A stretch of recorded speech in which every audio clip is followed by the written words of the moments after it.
Mbote mingi ya balandi ya chaîne na biso Congo Suisse Télévision on a pona kotel sabino banda qui République démocratique du Congo. Merci encore une fois de plus na ma caméra. Eric est monstre ba Eric. Merci vraiment na papi le Congo o aza superviseur na biso mobile mbinga. Mobile o aza na taille présidentielle. Na sina yebisa ki bino makambo basala kango jeté. Basala kango jeté na ko beta mutu aso mundu keza la kambele na yebite. O eza makambo mboka. Batu msusu boza na poto na bozo ko makambo to ko banda tumba bino moto awawa. Moto. Bino banakala moko boy. Merci beaucoup na vie na ngai le boss de tous les patrons. Wakenda poto tongo di. Ah ngai John Simao mbala pembe mbalo wazana mbonko leka batu to ya poto net baboketu. Motema mama Micheline bo umela kaka Chantal Bola makambo lobaki tozo ko salela yango. Lelo nazanga moko te na plateau, tozana mutu na nzambe prophète de tous les prophètes o ya République démocratique du Congo. O ya abiki saka nyonso à part qui mobangena liwapo wana ko touchete Benjamin prophète Benjamin nazo ke na lomba on appelle sembo tatro. Bonjour mutu na nzambe. Bonjour Ndeko journaliste. Bonne santé. Oui, santé ezali malamu kolo asala biso ngolu ya kozala malamu parce que apesa biso santé ya malamu pambate tozali na makambo ebele ya kosalela ye pona peuple na ye bamona bolamu parce que bamona bilaka oyo nyonso alaka ki bango po ekokisama to yango a garantisa ki d'abord biso côté santé kuna koloba na note yo wana eza nango pepele kolo aza na biso wana eza nango pepele bino ba prophète na bino mboka na biso yo bozoko na éviter prophète puisque tozala ba tebele balobi ke no mukolo Tshisekedi akoya na ibamba tata na ye na mboko oyo eza mukolo ya kokufa ba mzuzu ba bimisa bi prophétie que non jibem pia na mukolo ko bimisa album jibem pia na kokufa tant que mutu na nzambe est-ce que profession ne uta repa nzambe ou bien uta ka repa bino moka ndeko ozolo bake ba non eza bate eza nga le prophète Benjamin Kawanga Mukandila l'incarnation de Simo Kimbangu nde na bimisa ki profession wana so bato msusu bayaki kolanda ezaka bon eza nango pe ba biloko na bino bolobaka ba malanda ngulu bakolana na bango ngande na bimisa ki prophétie et na lobby je le confirme que ebembe wana ya Tshisekedi Etienne wa Mulumba soke ye bakundi yango dans les 3 jours qui suivront mikolomi sato ekolanda Tshisekedi Chilombo Antoine akokufa soki akufi tenga na kufi voilà lelo toza mukolo nini nazongiso yango ozwa au professionnel za la d'actualité lisusu donc na ndenge balobaka na ko actualiser yango lelo toza mukolo wa misatu ya sanza ya mitano et babengi yango date ya lelo izali to bengi yango lelo mikolo tukimi balena donc le 22 nazongi ni maloba na nga ngai prophète Benjamin Kawanga l'incarnation ya Simo Kimbangu donc ezali voilà, prophète j'espère que mutazana nzela mwana pota zo kolanda biso allo Chanti Chala. Oui, je suis là. Ah, bonsoir. Bonsoir. Bonsoir. Voilà, tozana mutu na nzambe awa, voilà, bonsoir. Tozana mutu na nzambe awa wa prophète Benjamin Kawanga o ya bimisa prophétie que non Tshisekedi soki ameki koya na ebemba tata na ye na mboko oyo akokufa tozana ye na plateau awa. Donc tant que moi na poto tant que osambe la rapé. Est-ce que voilà, allô? Allô nazolanda yo. Voilà, tozana prophète. Tozana plateau en direct ya Congo Suisse Télévision. Donc tozana direct ndenge toza boye, tozana prophète en pleine émission. Azo bandela kaka maloba na ye wana ke Tshisekedi soki azui kamati bemba papa na ya na ngona RDC eza mukolo Tshisekedi akokufa mais ba annoncer biso selon ba communiqué présidentiel ba yebisi biso ke non kora papa Tshisekedi ekoya le 31 mai oyo pona ko tiango na palais du peuple pona kolela est-ce que prophétie wana tant que osambela kapé ozo yango ndenge ni toza na prophète abimisi prophétie wana bon il y a liboso nazo pesa prophète mbote ça voilà na ba auditeur surtout to ba téléspectateur o bazolanda biso na minute oyo bon eloko na lingi na lobela prophète bon asa mosala nzambe normalement ngala koki kojisete nzambe ye moko asana pour la kojise basali na ye mais cela ne veut pas dire que so na moni mwa kokoso de ba part na boya koloba na eloko ngala so kama ba prophétie yango ya lelo pourquoi pour faire de prophéties parce que dans la Bible même chez les catholiques bakobenga yo moko en personne bosololi mais prophétie elelo ekomi kaka en public yo boye alors lelo soki siko ebembebe ekomi et que yé moko Tshisekedi le fils akufite tokoloba nini et puis encore qu'est-ce que je voulais encore savoir qu'est-ce qu'il y a à voir Zela nakati yote okosilisa mais osilisite Zela nakati omuke eza le même prophète aloba ke mwana ntemi akufa asa susu na bomo te mais lelo to moni mwana ntemi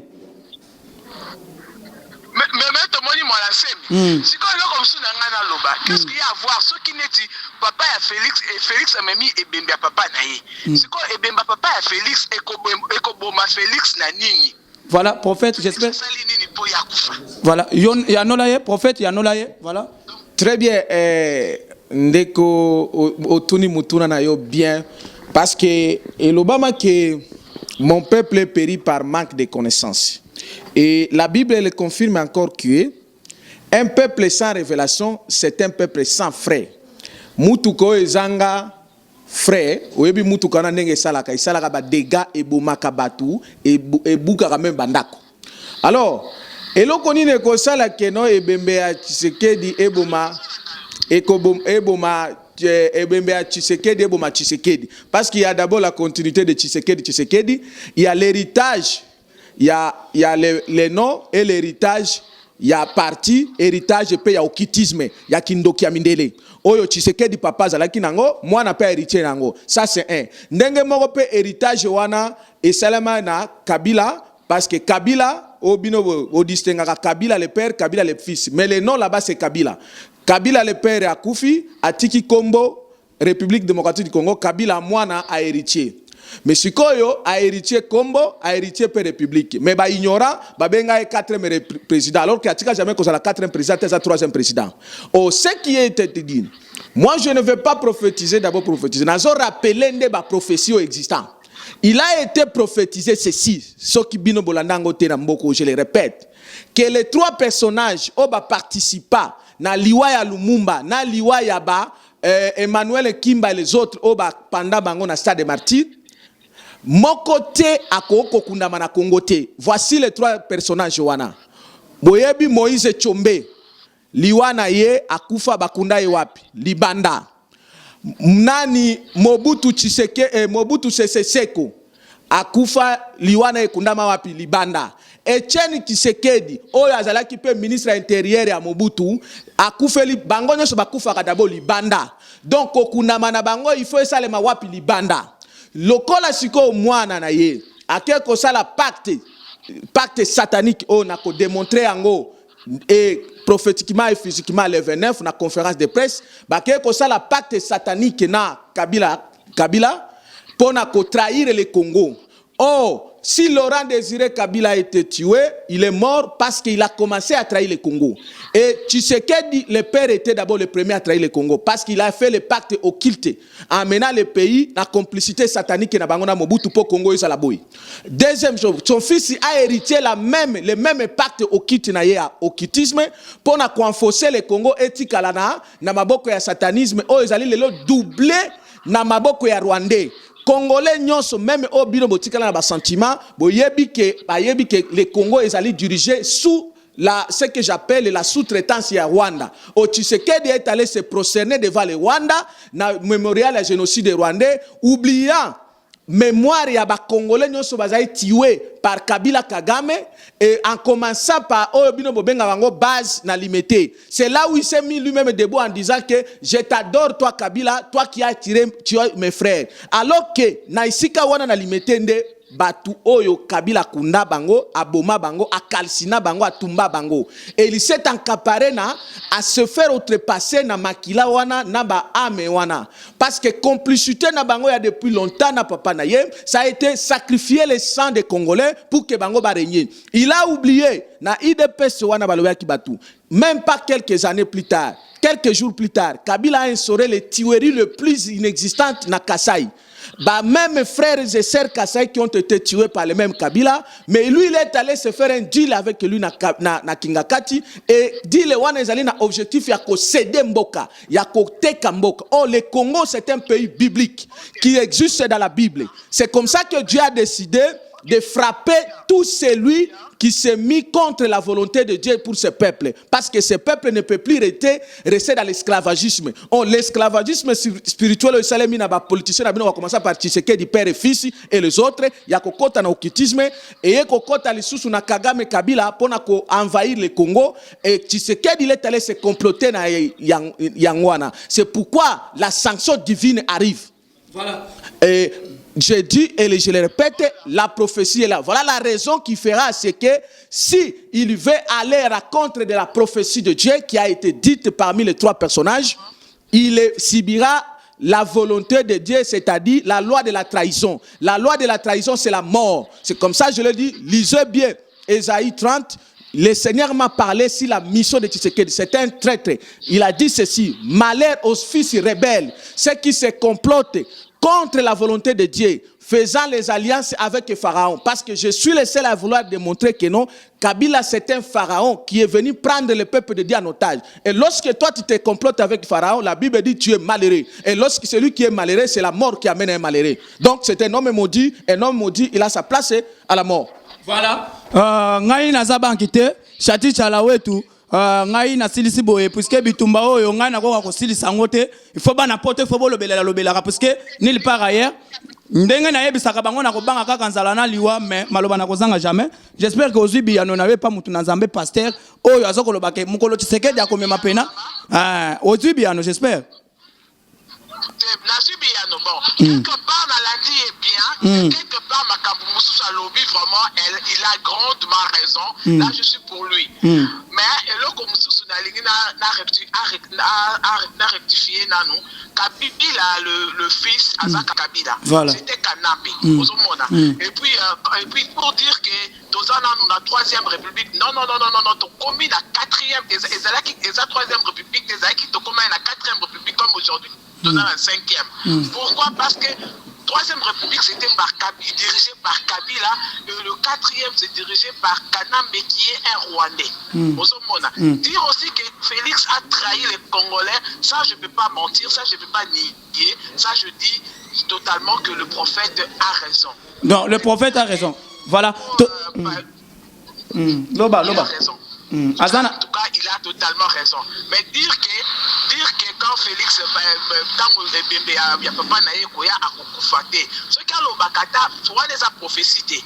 Maintenant, moi je l'ai compris très bien. Ça c'est pas une prophétie. Yes, ça exemple. N'andenge que batomo baboma lumumba parce que bisonyo surtout toyoka kango n'andenge ya histoire que Tshisekedi a participé kana bato baboma lumumba. Et moi na lobby que alobi le kutate pona sita yoka yokango. Ce qui a lobby peut-être que Félix a okufa parce que il fallait pas qu'on papa na nani po papa na akubaka lumumba peut-être na bandenge wana mais ce qui a tango la prophétie là je suis pas d'accord avec lui. Voilà, tu n'es pas d'accord. Tu n'es pas d'accord avec lui. J'espère que tu es en direct. Ozo kenena musala na yo metozuyo na ndenge kaka ya ligne par rapport au solo na bana mpoto ponga e pa na ngana ibisa bango dodani. C'est pas donné à tout le monde papa maman ko yeba musala pesa ka ilengi moko boy. Donc personnellement ba dédicace na ba petit otiki na ndaku na papa bana et ça la vraiment moi ja poto ka bwana pena mutu na nzambazo koyoka. En tout cas, ma dédicace nanga nazo pesango na dekolanga ileki nanga ya motema Godé Mwamba, moi c'est Jean Bedel Mwamba baza na Canada et puis na batiala nyonso Mimi Tiala mobali na John et puis batekolanga nyonso batiala nyonso fiston Tiala kaka Tiala aza baza na Belgique na France na États-Unis et puis na Londres vraiment batekolanga nyonso tout na pesi bango beauté sans oublier petite sœur nanga ou na litaka pe mingi makasi et bon opesi ngambo tete nde nini opesi ngambo tete na kokobosa na ote na koki kobosa na ote uyoza mashi ya mumeno oza mashi ya mumeno wan mashi ya mumeno journaliste na biso na leli voilà prophète Vraiment. Voilà. Mais c'est prophète Alinga Peso Lisako. Prophète Alinga Peso Lisako. Tous en pleine émission. Bandeko bako benga benge bele. Prophète Alinga Peso Lisako par rapport à Vizo Zanango et puis par rapport à Makamamoni Nango. Prophète, oko Peso Lisako pour ça. Non, nalingina préciser na longola ndeko na moi ignorance muke na bandeko nyonso ba profiter. Surtout toza na 5e république té. Toza ni na 5e pouvoir té. D'ailleurs, c'est un sujet Oyo Nazolo Belango le 29 Oyo dans une conférence et débat prophétique. Bobenga ba professeur nabino ba banani ba pasteur nabino nyonso ba étudiant banin adresse ezali en face à Académie des Beaux-Arts. La salle est déjà louée na bana poto bande ko nyonso ba congolais na ba nyonso ba contribuer. Salle ezali na hôtel Paradis. Le problème c'est quoi? Écoutez, ma sœur, profitez de ça et d'abandonner comme sous. Totika jamais cause à la 4e république était. N'enga lobaki que mon peuple est péri par manque de connaissances. Un peuple sans révélation, c'est un peuple qui n'a pas de frein. Tozali na 3e république au bandi le 17 mai 1997. La 3e république là a été annoncée par Mouzé qui dirigeait de manière transitoire. Et Mouzé étant mort plus de 4 ans plus tard. Il a laissé son fils. Oui, on le dit bien que Kabila c'était un Tanzanien de mère rwandaise, tu n'as pas tort. Mais le problème est Zanine, du fait que Mouzé l'a reconnu de son vivant. En droit, il est écrit ceci. Lorsque quelqu'un reconnaît un fils de son vivant, ce fils-là a le même droit d'être héritier, considéré comme héritier, comme tous les héritiers. Du fait que Laurent Désiré Kabila avait reconnu que Joseph Kabila est son fils, c'est ce qui lui a donné le pouvoir de remplacer son père. Et il a fait ce qu'on appelle la continuité de l'œuvre de son père. Entre le fils et le père est égal à 1. Et ils ont dirigé la 3e république. Lisez votre constitution, on parle de la 3e république qui s'appelle la République démocratique du Congo. Mobutu, avec la conférence de Berlin et la conférence nationale souveraine, annonça qu'il y a un Tshisekedi en 1993, quelques. C'était qu'il annonce Mouzé na 90, Mouzé na 97, il a commencé la 3e république qu'on appelle la République démocratique du Congo. Totika jamais causé la 4e république. Et pour preuve, Tshisekedi Yewana, il a été trahi, il est sous le pouvoir de Kabila. Il a célébré le 17 mai. A célébrer le 17 mai. Le 17 mai qui est la date qui a entré à AFDEL aux 3e République. Donc il est sous l'emprise de pouvoir et à 3e République et le pouvoir est à AFDEL. L'AFDEL c'est le pouvoir aux qui ils ont pris le pouvoir et le mois que pas Mobutu bande ko traité naie pour ba nyoko la biso ba ko sous-traité pouvoir na biso et pas Rwanda et pas Kagame. C'est alors qu'on a amené Kagame qui a un projet de balkaniser le Congo avec l'empire Imao a constitué qui n'a pas lobbying à tous les Rwandais. Et vous les Congolais, vous êtes un peu distraits parce que vous êtes les fanatiques. On a pris quelques-uns de chez nous, bah traître le Kola Baza, bah Moïse Katumbi, bah Tshisekedi, bah Sombi, Bango, bah Nyoso, bah Rwandaise pour que bah continuer le plan de balkanisation du Congo. Ah, donc vous ne pouvez pas parler de la 5e République. Il n'y en a pas, il n'existe pas. Il faut cesser cette naïveté de quitter ça pour considérer que nous sommes dans la 3e République et la 4e République que Simon Kimbangu avait prophétisé commence très récemment et dans quelques jours nous avons proclamé cette République telle que prophétisée par Simon Kimbangu.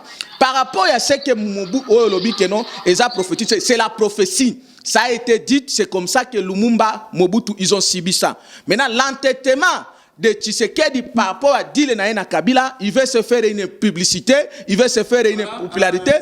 À cause de Konamoni, Batubako Benga Benga, donc, Ngai, Zambe, Kobengo Yangote.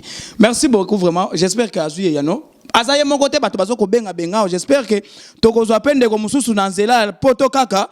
Po makambo ngana zoko akosili sangote ngana zoko akosili sangote mais merci beaucoup na ma caméra mon frère azoko edengai pasteur lobi pena ya solo pena ke notre Tshisekedi pena soka ye pena na papa na ye pena ndenge za boye pena donc voilà. Allô Philo Bolakisa.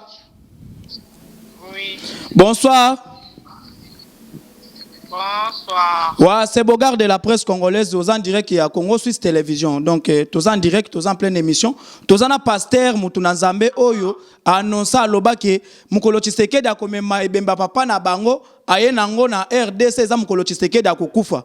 Makambo wana yozo angonde ni Philo Bolakisa. Tous en a pasteur wa bimisa prophétie wana en pleine émission. Nani a okufa? Félix Mta okufa ou bien comment? Félix Tshisekedi mutu akokufa soki amemi ebembe ya papa na ya nango na mboka. En tout cas, nayebi te batiaka tembe na basali na nzambe te. En tout cas, ça moi pas si pour la tia non ou bien oui. Peut-être il y a mon qui prophétie, peut-être nzambe mutu a révélé en gros bon. Nga philo vraiment moto pamba na olobani. Mais Philo, aza le seul pasteur, aza le seul prophète aleka na télévision loba ke mwanantemi akufa mwanantemi aza na bomo ete mais lelo to komona mwanantemi. Bon, makambo eza mystique parce que yemo Jésus Christ nzambe alobaki ke na tonga suka tokomona makambo ebele. Ekoki kozala faux pona ngai Philo la moni ke kozala nango faux a. Pona yo mona ngo faux. Pasteur. Pona la moni eza.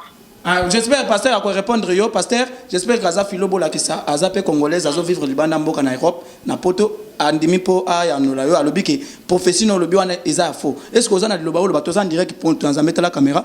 Donc est-ce que oko ya no la ye? Ah oui, na pesi d'abord de kombote eloko na koloba ke akoko koloba ke non, je comprends que ma sœur ce n'est que normal. Bandimaka batunyoso bandimaka prophète bongote il faut tango makambwane kokokisama nde bokomona ngo na utaye kolobanini un peuple sans révélation c'est un peuple sans frais. Un peuple sans révélation c'est un peuple sans frais. Et les problèmes ezali kini il fallait boyeba d'abord d'où vient le pouvoir à Tshisekedi Tshilombo. Congolais fallait yebango que est-ce que qui a demandé déjà Dieu que Dieu lui dise que non, d'où vient le pouvoir de Tshilombo Tshisekedi? Moi, votre frère, je l'ai demandé. Et Dieu m'a dit, le pouvoir de Tshisekedi Tshilombo vient de Kabila. Donc son Dieu, Obino va passer, toute autorité vient de Dieu. Le Dieu de Tshisekedi Tshilombo, c'est Kabila. Et l'acte Oba Salaki, il y a consacré pouvoir à Ngonakobimisango le 29. Qu'est-ce qui a fait que Bango Basala mariage na Bango? Parce que mes frères et sœurs, comment vous pouvez comprendre Tshisekedi depuis 2011 à Zawa, à Zobenga Kabila, mais c'est Kabila. Un tout. Et il est qui? Il est qui? Mais curieusement, les jours qu'on le proclama, à Ju Micro, il n'a pas même pas commencé à féliciter soit en disant base. Il dit, je rends hommage à Joseph Kabila. Mais un peuple sans révélation, c'est un peuple mort. Est-ce que vous connaissez la valeur du sang? Vous savez, Batou Oyo Kabila Boma Bango Nesika Wana. Je vous jure, ces âmes-là vont se réveiller. Parce que du fait que Kabila a tué les gens là-bas, il a massacré les gens, il a tué là-bas, on ne peut pas lui rendre hommage. On rend hommage à un être supérieur, à un Dieu. Mais on ne peut pas rendre hommage à un homme qui ne t'a pas nommé. Si c'est réellement le peuple qui l'a élu, pourquoi il devait rendre hommage à Kabila? Cela veut dire qu'il a fait un deal avec Kabila. Or, s'il y a un homme qui est considéré comme Satan, plus que même Satan, si la terre pour le peuple congolais s'appelle Kabila, que les gens ne vous trompent pas. Kabila, c'est un pharaon pour le peuple de Dieu. Alors, c'est comme ça que nous, les pharaons, il a reçu où? Pharaon à Koufanamaï. Dieu devait punir aussi Kabila et il sera puni. Maintenant, Tshisekedi est allé s'allier avec lui pour faire un deal, pour se masquer, parce qu'il y a des Konabiso Congolais, on sait Kabila qui est caché derrière. C'est comme ça que moi je prie, Dieu me répond, il me dit, lisez Ésaïe 30. Malheur aux fils rebelles, ceux qui font les alliances sans me consulter avec un pharaon, pour accumuler les péchés. Et je vais démontrer les péchés Nini, le 29, Oyo, Kabila na Tshisekedi Basala. Donc, Dieu l'a considéré malheur à Félix, parce qu'il est allé faire une alliance avec Kabila qui est un pharaon. Et donc, c'est là où l'origine de sa mort.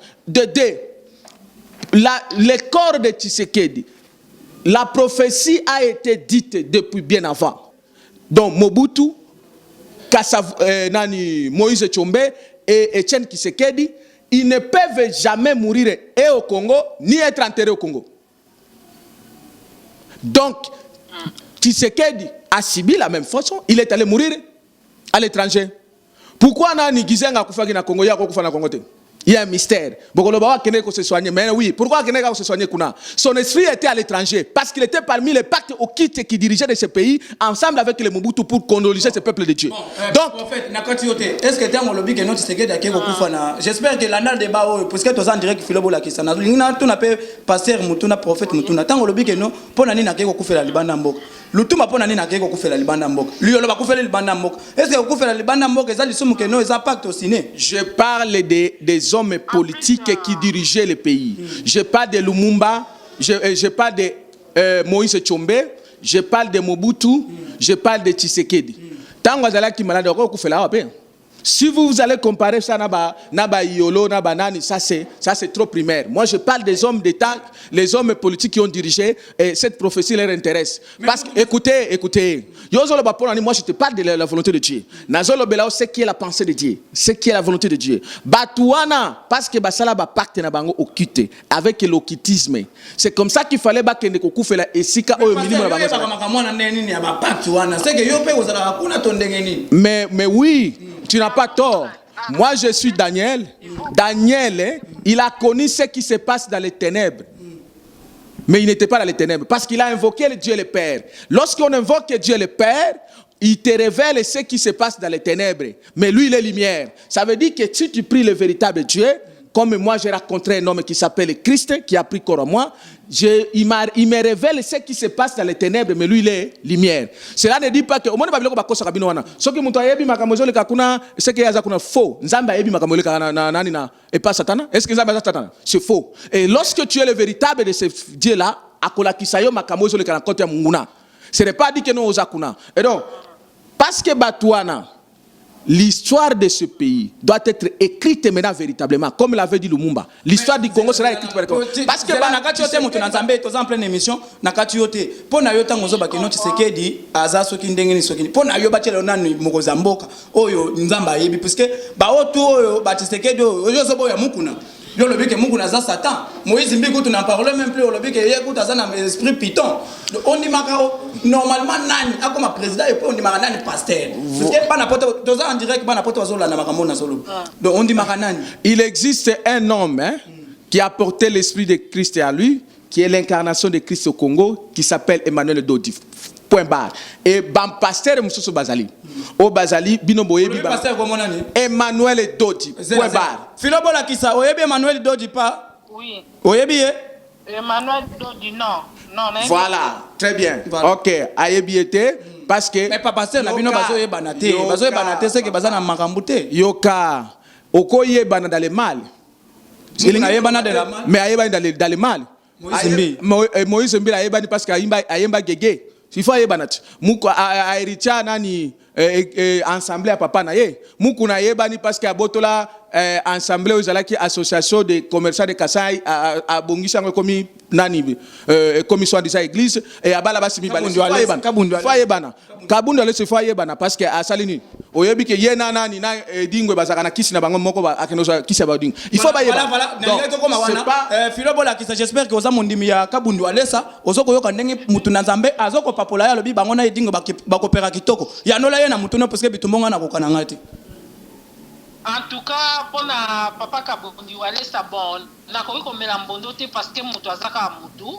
Oui, c'est mon pasteur bien sûr, mais na Rolanda mate na ye o ya terre biso, ceux biso ba Philobo la so lelo to koma va mutu e koma poser, c'est à cause à papa wana. Donc biso to talo mabela ete oni, te biso to tala maloba o ya pesa biso ya bien ya oto swaka. Mais maloba tali ke o ce qui azane boye Azaboye, en tout cas, je ne sais pas. Là, on a compris comme là, on dit. Maloba wana, pasteur, prophète, azoboye, eza maloba moko des paroles sataniques. Donc eza maloba moko bénédiction, t'es pasteur. Ouais, ben oui, en fait, ma sœur a un tort parce qu'elle a qui da ignorance. Et il faut que na maloba, même Satan a loba. Même basa l'ignorance. Mais la Bible dit, même les élis seront séduits. Je présume que la sœur à cause de la Élie, mais à cause de la séduite, na maloba oyo, kabundwale sa zoloba.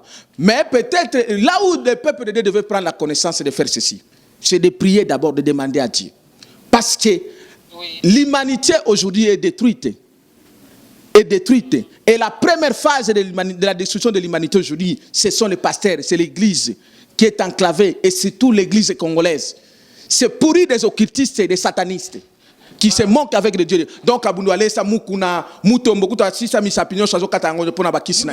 Mutombo, Kalombo. Mutombo, Kalombo. Misapinyo, Katana. Oui. Vous en avez preuve. Kisina. Vous en avez preuve. Quand tu me demandes moi les preuves, on demande la preuve à Dieu.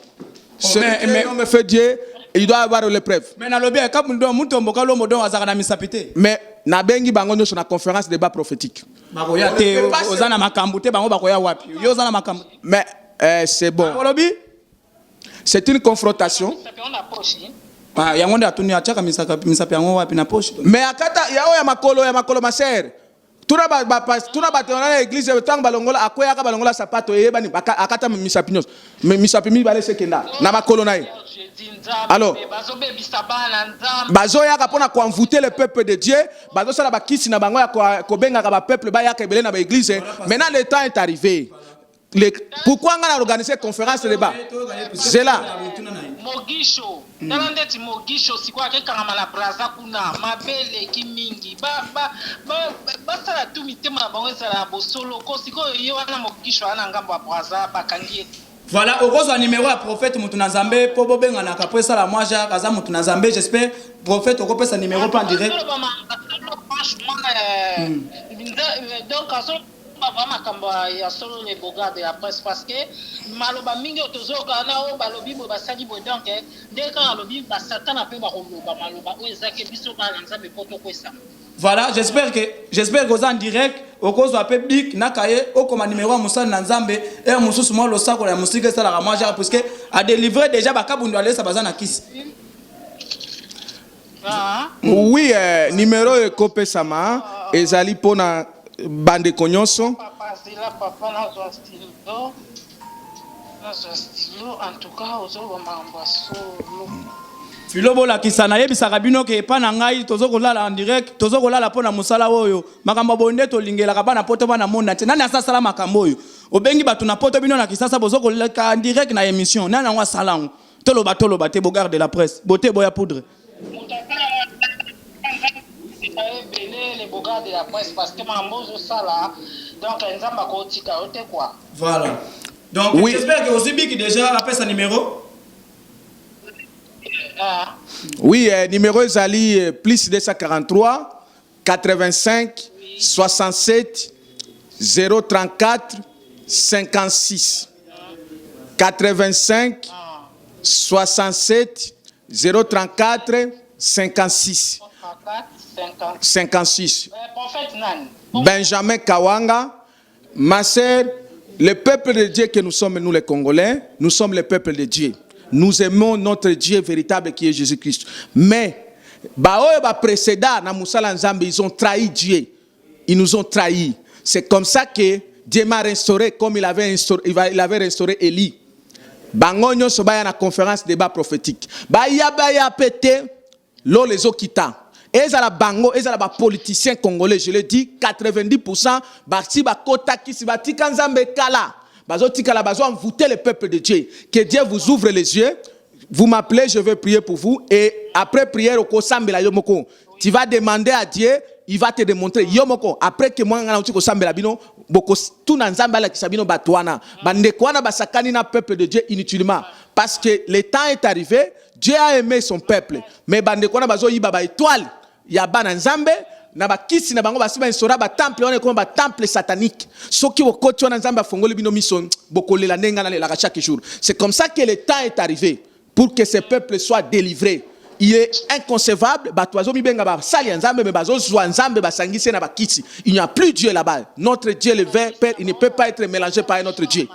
Il est un Dieu jaloux pour se faire de l'argent, pour faire le commerce contre le peuple de Dieu qui souffre chaque jour. Voilà pourquoi se comporter les politiciens au quitte pour pas sakana biso batika biso bala la biso ba dormir biso ba prédication akola lisa biso. Donc le temps est arrivé. Voilà mutuna nzambe na yebisi bino mutuna nzamba wa dasumuki mabe moto peli na zayi filobola kisatokomi na la fin ya mission na biso bwakelanga bato yo yebi ke nonga na yebi bango bwaka pe obwaka na bato lingi e bongo toka bwana nayo poto sisape na musala na nzambe. Ah ouais, Bambo Tebele na omoko les bogards de la presse. Merci. papa prophète Benjamin Bambote Belé. Na pesi Dibinga Dodi wana za pire. Tendresse voilà. Bambote Belé na pesi pe na molonga nae les noirs sur les bogas. Foi les noirs. Voilà. Voilà, la pesi famille na Mobiboto zawa ici en France. Jean-Pierre Bolakissa, Maï Bolakissa, Hero Bolakissa, Kif Bolakissa, Nanga Moko Lokola, donc va voter bébé Alia et Dicap CFL. Là, on passe à la Bachimo, Marina et Gauthier. Donc, c'est ça quoi.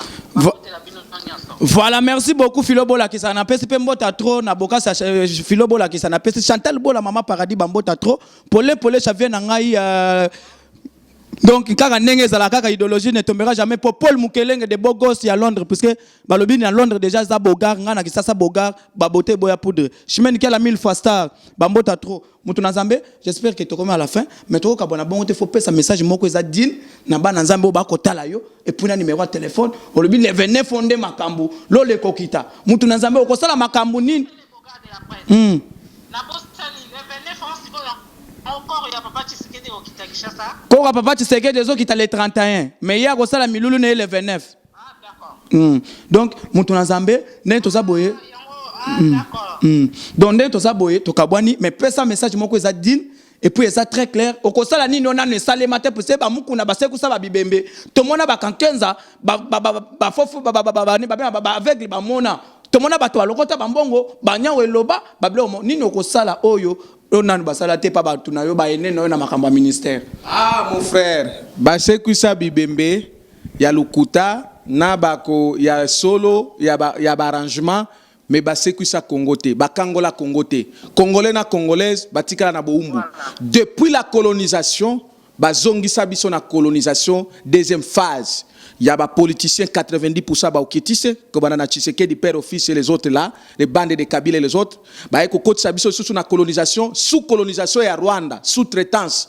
To longwe na colonisation ya mindele to komi na colonisation ya ba Rwandais alors que ce peuple, Dieu n'a jamais accepté que un peuple puisse coloniser notre peuple.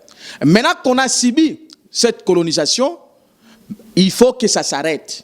Et maintenant, le 29, nous avons déclenché la liberté du Congo et du peuple congolais par une révolution divine et populaire. Donc, le 29, c'est le déclenchement, la confrontation entre le pouvoir des Okitistes et les Rwandais et le pouvoir de Dieu qui doit s'imposer. La 4e république dont je suis porteur, c'est lui que Simon Kimbangu, celle que Simon Kimbangu avait prophétisée. Allô Myriam, la Tour Eiffel de France. Bonjour. Voilà, madame, j'espère que vous êtes analyste, vous êtes journaliste, vous êtes malam nandenga poto kuna. Tous en direct il y a émission nabiso. Tous en prophète Benjamin, oh prophète aloba keno, mukolo bakoya nako papa Tshisekedi, eza mukolo Tshisekedi akokufa.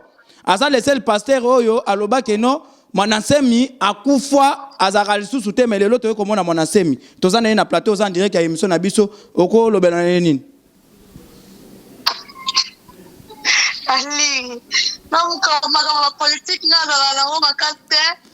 Mais par rapport à la prophétie à Moutou Nzambe, au monde ondé. Non,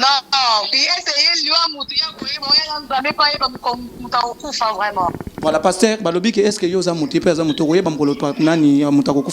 voilà, ma sœur, la Bible lobi boye, Dieu ne fait jamais une chose sans révéler son secret à ses serviteurs les prophètes. Donc tant que Nzambe peut commis copinir batu, a sanctionner bango a révéler ka secret na musali na les prophètes. C'est comme ça que même Moïse ayebaka keno ndenge to kende boye akosila na Pharaon. Donc Dieu Nzambe ayebi nyonso. Mais batu bele batika na ignorance na Nzambe ayebi nyonso. Soki siko Nzambe ayebi nyonso atikali na nyonso boye. Gloire na yekomona na ndenge nini. Nzambe ayebi nyonso abombaka. Mais tango moment ekoki, il faut révéler et pas basali na ye. Les prophètes. Donc à ce temps ici, je suis le prophète, l'incarnation de Simon Kimbangu et le Christ est au Congo. Donc Liwa et Thibaut Moïse Nzambe bakango, mais avant salango anosaka a révélé ka pa nan na munoko ya nan munoko ya prophète. Donc ezali fausse thèse ya kolobake non nzambe kaka nde mtu ayebi nzambe kaka mtu ayebi mais nzambe ayebi mais nzambe siko po asa la gloire na ye il faut révéler yango parce que la gloire de Dieu c'est quoi? C'est l'accomplissement de ses promesses. Donc gloire ya nzambe za teke bato ba souffrir ne to souffrir na Congo te non non gloire ya nzambe za que peuple congolais se retrouver ndenge ni to sambela ka trop to retrouver to TV za ngonga TVP za minute parce que la télévision n'est pas toza na wenzete tozo profiter pour na ngonga kaka ndenge za. J'espère Myriam la Tour Eiffel aujourd'hui déjà bien nous a convaincu j'espère. Na convaincu on a convaincu quand papa qui c'était des petits na moi peut c'était la coupe là on a convaincu. Voilà, il n'avait pas le la Bible il y aura les faux prophètes et les vrais prophètes. Voilà. Et puis Babylone quand on peut déjà. Voilà. Donc prophétie il y a le côté peso bipa il y a vrai peso bipa. Voilà donc ndenge za wana lokola tokomi na suka soki mukolo bemba papa Tshisekedi koya Tshisekedi soki akufite tokobenga lisusu po tocha bino kaka en contact bosola ndenge ezala kameto ka bona bongo te oza journaliste lokola nga oza moka ba analyste lokola nga na ndenga France parce que okanga France na ndenge moko kosaka na kutu te mais pesa moi dédicace na batu na yo balingaka yo po toza en direct voilà. Ah non mais ça dédicace ta page Chantal Bola va payer des mamans Ngeso maman paradis hein. Chantal Bola, un bisou à toi, ba bébé, puis ba dédicace à Bananga. Ba bisou na nga ba tuté. Tout boka na bisou ba tuté. Soki okobwaka te nga na kobwaka nanga. Nga soki okobwaka te na kobwaka nanga ya Dudu Bensa na kobwaka ya Christian de Cornes na bwaki pe na maître Loma Maurice par rapport na ndinga kini. Ouais. Voilà. Bon séjour et puis courage et puis bonne chance na combat na quoi. Voilà, merci beaucoup prophète, j'espère que moko na batu na biso to benga ki yazaki na poto apespe biano na par rapport puisque ba téléphone bato zo ko benga to komi à la fin. Pesa message moko ezadine, pesa makambo o eza très clair, o nini okosala, o esalemité le 29. Numéro nanga d'abord pour na bande konyo Sezali plus 243 85 67 034 56 85 67 034 56 et dans WhatsApp 81 97 047 05 boko benganga na ba numéro nyoso mibale wana je suis là pour vous. Les rendez-vous est pris le 29 ça les allez situés na en face de l'Académie Beaux-Arts à l'hôtel Paradis M. La salle et la conférence ezali le 29 à 14h. Conférence débat prophétique. Thème nango ezali accomplissement ya chiffre 4 ya Simo Kimbangu. Au moins confusion nyoso ba peuple de débat nangwa. O to comme la 4e république et 5e république, c'est la confusion. Lorsqu'un peuple vit dans la confusion, il faut que Dieu descende. Et Dieu descend à travers un prophète. Et le Christ, maintenant nous avons la grâce. Au moment où je vous parle, l'Éternel des armées est au Congo. Le Christ est au Congo. Et maintenant, moi, votre frère, son messager, donc son porte-parole, son représentant, le prophète, je dois vous parler et le ciel va juger. Le ciel va juger. Le 29. Donc, bitumbezali wana entre baokitiste na biso ba chrétien. Et yabiso ne alonga dotosito longi. O nyonso ba osala wana ezali pona intérêt na biso. Botika baya na bibembe, baya na nini, bakokutana na nkolo Yesu. Le Christ, l'Éternel des armées, les armées de l'Éternel sont descendues ici au Congo et c'est ce que vous allez voir le 29. Vous pouvez appeler pour la contribution, pour la presse, parce qu'il faut la presse, nyonso bozala, bino nyonso ba presse. Faut bander la moi numéro. On a besoin 85 67 085, bon, plus 243, 85 67 034 56. 85 67 034 56. Bande comme ça, va contribuer, que le Seigneur a pambola bango, ou va contribuer. Même les Brazzaville ont contribué. Même les Centrafricains ont contribué. Ils ont donné de l'argent parce que la délivrance du Congo amène la délivrance de l'Afrique. Et nous avons déclenché la révolution divine et populaire. Bolanda ba politiciens nyonso ba bino ba osakana bino la plupart sont les okitistes. Ne ba oya osakana bino ba Moïse Katumbi ba zo bino to okende ko mona Tshisekedi. Mais ba yebi ke Tshisekedi na Kabila basali dili na bango. Je vais na kobimisa ngo nyonso. Na ba fayulo. Na ebisi ke ba politiciens nyonso ba na eloko ba kosala ti. Ba na eloko ba kosala te ba si ba suki bon Nzambe nde ye ko sensore parce que la plupart sont les okitistes. C'est pourquoi ba ya kolali sa peuple de Dieu bolanda bango te. Suivez maintenant celui que le Dieu a instauré dans votre pays. et pour que le Congo et l'Afrique et mon abola monango o Nzambe tata abongisa ango tokota na 4e république o Simon Kimbangu, le véritable prophète depuis le départ de Jésus-Christ aya kanango o a prophétisaki, donc tout doit s'accomplir parce que Dieu le Père est au Congo, l'Éternel des armées est au Congo, le Christ est au Congo et moi votre frère le prophète Benjamin Kawanga, je suis au Congo. Voilà, j'espère que Togo soit peine de Komoko. Comme na souka ya émission, toza na souka ya émission. Voilà, merci beaucoup. Ndenge ezala kaka. Merci na sima caméra Eric Arsenal par rapport makambo bo ezala kaka shinga. Donc to commence un système à chombo. Donc système à chombo appelle les autres les cas Nzambe, appelle les qui belé mais to comme à la fin, bengata après merci vraiment comme la ngata na souka ya émission na biso. J'espère mutu na Nzambe to comme à la fin. To ko pesa na mambote et ça là vraiment bien. Mutu na Nzambe o changa mafuta puisque nga le 29 fois na zalawana. Il faut zalawana parce que l'histoire il y a solo na Nzambe to komango à partir le 29. Merci beaucoup. Parce que Nzambe est congolais. Donc Dieu est congolais. Donc toi aussi tu es le fils de Dieu et tu es un Dieu. Kolana ba okiti se baza ba nyama. Les okitis ce sont les idiots. Na ba corrompi na bango na ba traître wana nyonso tozo bimisa bango le 29. Bo mona ndenge Nzambe azo na Congo. Voilà, merci beaucoup. Que le Seigneur vous bénisse. Merci beaucoup. Merci Tokutani Malasima Kitoko. Merci. Bye yo.